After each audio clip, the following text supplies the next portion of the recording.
Hey guys, Chris of the Polish Geek, and welcome to the review of Wicked for Good. And this is gonna be quite a different review from my review of the first Wicked, because when I saw the first Wicked last year, then that was around the time where I knew little about the musical, because I haven't seen it at that point.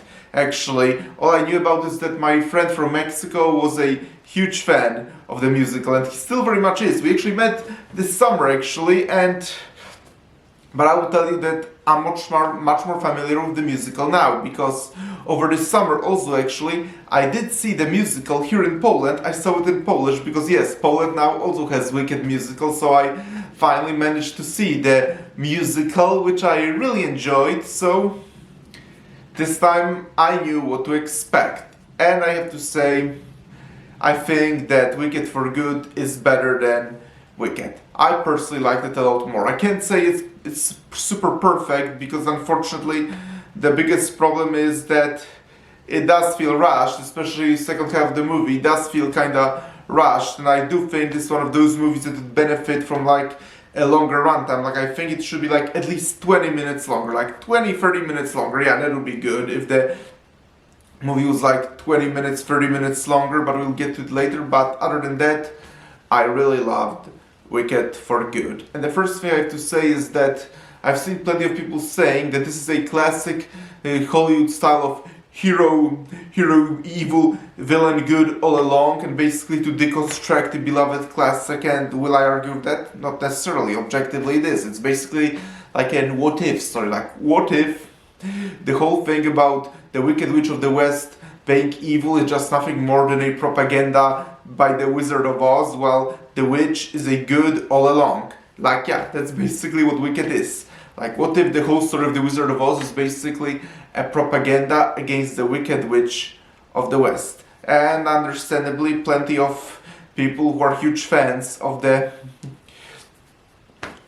original Wizard of Oz, understandably, might not be happy about that. But I will defend it that first, this is back in the play is back from the 90s, so this is basically, back then it wasn't really a thing. Back then it was a unique idea, so it's very forgivable here, because back then something like that, a deconstruction of the original story and portraying it from a very different point of view, basically what if, back then in the 90s, it was a very unique idea, so understandably it was creative and interesting for the time being. But these days, it's basically that Hollywood's trying to deconstruct every beloved story and ruin it for the fans. That's the first. And the second, and more biased one probably, is that objectively, I've been a couple of times saying on this channel, I've never been a huge fan of the original Wizard of Oz. I very much respect what the movie has done to cinema and filmmaking, so I highly respect the movie, but again, it's never been among my favorites. Like, it's never been a movie that I particularly cared for, outside of very high respect for what it did for cinema, and admittedly being pretty entertaining when you watch it. But other than that, it's not something I've ever been a huge fan of. Like, and you already know that my favorite Oz movie is Return to Oz. Actually, might actually be now Wicked for Good, actually, but up to this point it was very much Return to Oz, which I reviewed only yesterday. So that might also be the case. I'm just not a gigantic fan of the Oz franchise, so it's maybe understandable why I have no problem with deconstructing it and basically turning it that the wizard was a villain all along, while the Wicked Witch of the West is good. Maybe that's why, who knows. But either way, I very much loved Wicked for Good. I mean, I did know what to expect, because after all, as I said, I did see the play finally this summer, so I did know what to expect, but yep, I loved the movie. While part 1 was basically very much a setup, Wicked for Good is Payoff that we all expected. And the first thing I have to say is that one of the things I very much loved about Wicked Part 1 actually is the world building, and how deep and magical the world felt. And it felt like this one of those like gigantic other worlds, basically. Yep, that was one of my favorite things about the original Wicked. It truly felt like really amazing world building with a fully realized world, kind of like Harry Potter or the recent Dune movies. Like, I mean, you know what I mean? That they fully realized fantasy, otherworldly world. That's very much what was one of my favorite things about the original Wicked. And does this movie have it as well?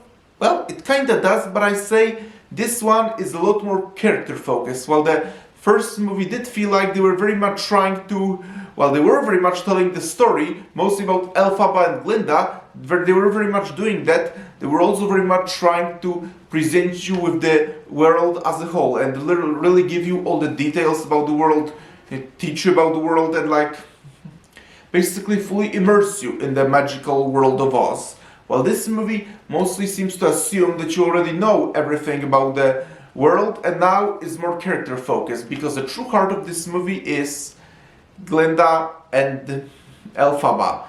And I think their friendship and chemistry is just amazing. It was already pretty amazing in the first movie, but I think that this movie takes it to a whole other level, especially that it's so relatable, largely like, and shows how sometimes close friends are sometimes the closest people to us and how much we all need really close friends. And I think the chemistry and friendship between Elphaba and Glinda is simply amazing, as are both the performances by both of the actresses, especially by Ariana Grande. Like, Ariana Grande was really amazing as Glinda, but I think that here she takes it into all other level. In fact, I think Glinda might have actually been my favorite character on this movie, and maybe largely thanks to Ariana Grande's really fantastic performance. And I think Cynthia is also really good as Elphaba, even though if you watch some of the interviews with Cynthia, then she is pretty cringy, but gotta separate the actor from the character, right?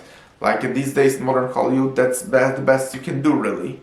And also, there was this love triangle. I mean, it was already the first movie, but it was very much carried over here. And I mean, and again, I didn't know what to expect because I've seen the musical, by the way, but I thought that the love triangle was also well done. Even though, if I had to pick either Elphaba or Glinda, then yeah, for me personally, it would be an easy choice for this world. Glinda all the way, hands down, but that's neither here nor there. Either way, I thought that the love triangle was also really well done. And what I noticed, something that I really didn't really think about as I was watching the first movie, again, maybe because I haven't seen the play at the time, but I like how it's very much clear now, the more you think about it, how it's very much an adaptation of a staged play, because a lot of the movie is actually two characters interacting with each other. I mean, two characters or more characters interacting with each other. Like, and there are some scenes with large crowds, like, don't get the wrong idea, but a lot of it is in fact like two characters talking to each other, kind of like you'd expect in a stage play. And I love that detail. Like, that was pretty well done and basically shows that it was very much an adaptation of the stage play. And what about the songs? I mean, you gotta talk about the songs. It's a musical after all, right? The songs were really good. I really liked most of them. There were several really forgettable ones, but I actually really liked most of the songs here, even though there were actually less of them than there were in the first Wicked. And the final thing I want to talk about, and that's another thing I really loved about the movie, is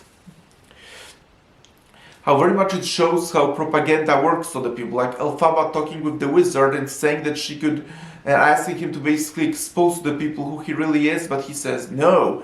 And even then it won't work. Like, they love me, and they don't care about the truth. They care about what they want, which sadly very much represents the modern world. How vast majority of people don't care about the truth. They only care about what they are told and what they want to be true. And the truth is that people only start believing the truth when the lie starts hurting more than the truth. That's just the unfortunate fact of human nature. People will never accept the truth until it starts hurting more than the lie. But it also very much showed, because again, as I said in the beginning already, the whole idea of Wicked is basically like a what-if story. What if the whole idea that the Wicked Witch of the West is evil was basically nothing more than a propaganda by the wizard. And I actually like that, because basically shows how very much people are subjected to propaganda, which is so representative of the modern world, how mainstream media very lies to the public, and how people often turn to politicians thinking they will work in their best interest, when the truth is politicians only care for themselves. And another thing I love is that how the wizard basically is behind the curtain, because it's almost like a literal representation of the real modern world, and how people basically just basically blinded by what mainstream media and all that says, without even caring about what's really behind the curtain. And especially you could really see that how much respect people very much have lost for the medical industry in the beginning of this decade when there was this so-called pandemic, but people very much got a chance to actually look behind the curtain and saw what really is going on, and rightfully have lost respect in major medical institutions, although we're kind of going off on a tangent and a very controversial one, so let's just get back to talking about Wicked for good. But yes, I really love how the wizard basically acting as all this powerful being, and then really behind the curtain being just a regular man, very much is almost like a literal representation of how people are very much prone to propaganda and how modern world, unfortunately, sadly, operates.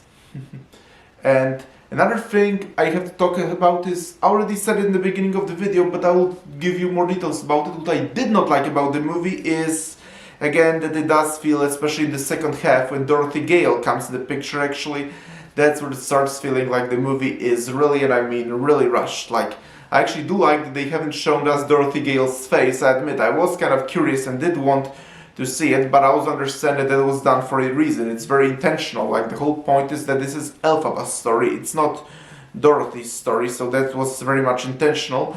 But I do feel that as soon as Dorothy Gale comes to picture, then that's when the movie basically starts rushing to get on with what's going on. I mean, granted, that's pretty much similar thing was with the play. Like, the second act of the play also feels kind of rushed, but come on, the movie is like longer than the play, especially that like the whole movie is basically the entire second half of the play, so there is no reason why they couldn't correct this mistake and basically expand on it. Like, that's what the first half did. The first half very much expanded on the story, so no reason why the second half couldn't do it as well, but oh well. Still, overall, I really loved Wicked for good, and it now might actually be my new favorite Oz movie.